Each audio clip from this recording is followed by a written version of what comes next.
And of course, the Kind of Funny Games people were there. Yeah, which I saw. Mm-hmm. Yeah, I'm still mad at you. I went to their panel, which I can talk about that now, I guess.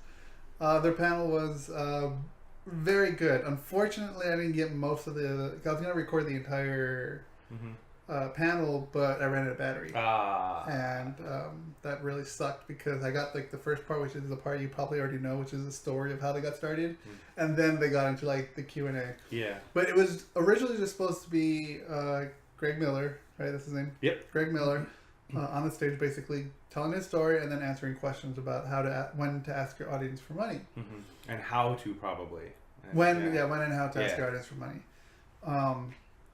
And that was a really good panel. It came down to the point where I guess his other co-host Tim Geddes was Nick Scarpino there? I think so. I sent you a picture. I don't know. If I think I sent you a picture. Okay. Well, anyways, whatever two hosts were there. What happened? One came in and just took a seat in the back, but he's like, he said hi to Tim, I think it was, and then the other guy who came in, which is probably Nick, saw him like, "You're up there all alone," and then he just went up there and sat next to him, although it's supposed to be his panel. Yeah. And then Tim came up and just sat with him, and it turned into a mini show basically. Hashtag let Tim host. Yeah. Did they make that reference at all? No. Okay. No. Yeah. But like half the people there knew who they were, the other half didn't know who they were. It's a crazy story. It's a pretty cool story. It is. It's a very good story. How he started and like how he got to where he's at. And I'm actually going to post what I do have on my YouTube channel. So youtube.com/RickWeasel. That'll be up probably in the next week. But the questions that were asked were great.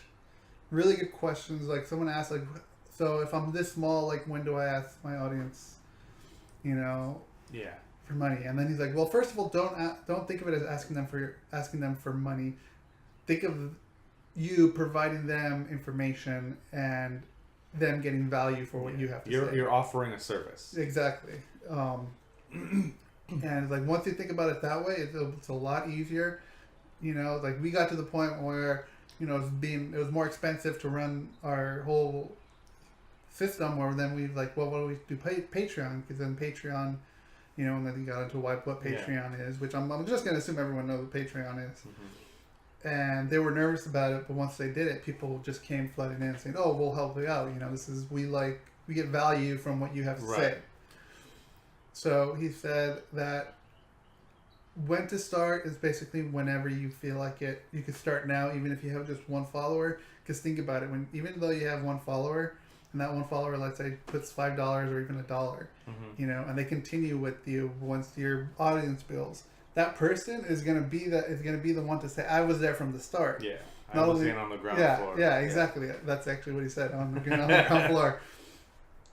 And what happened was, he said, when we had our live show in San Francisco, like the Patreons that were there from the beginning, we actually met with them and talked to them.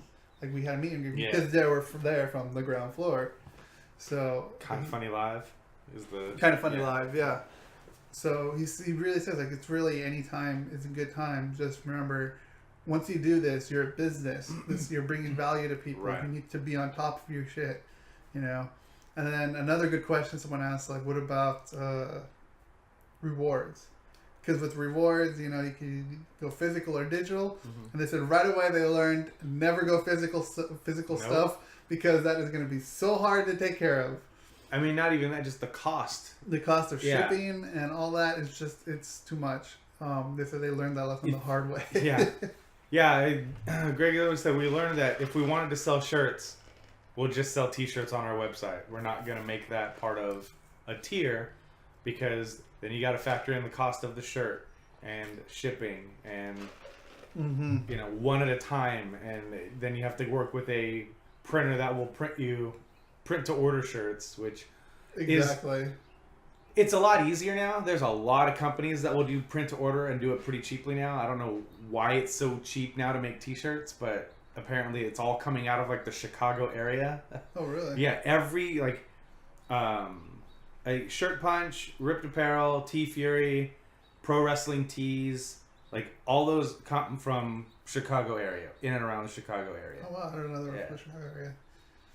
And I don't know if it's just cheaper to buy machinery there or what, but that's kind of where all that stuff is coming from. Yeah, they suggested thing but digital. Yeah. Starting off like $1, let's say, gets you the episode before it comes out. Mm-hmm. $5 gets you a full Patreon only video, which is what I think they do. I don't know what the actual prices are. And then like he said, like $3,000, you can come and be a guest on our show. Yeah. Right, and then they mentioned like someone actually paid $3,000, came on the show, like didn't even know what to plug, like just my Twitter. Yeah. And that was it. He just wanted to be on the show. He said. Just wanted to hang out. Yeah. I'm like, that's pretty cool. Yeah, he said always go digital. The one question I wanted to ask and didn't get around to asking, and I think this is what a lot of people forget, is taxes. How does taxes work for that? Yeah, and then like Patreon gets a cut too, I think, and then you have to pay your taxes your on dues. it. Yeah. So that's one of the questions that didn't get answered. One of the questions I wanted to ask but didn't get around to. He did after the show.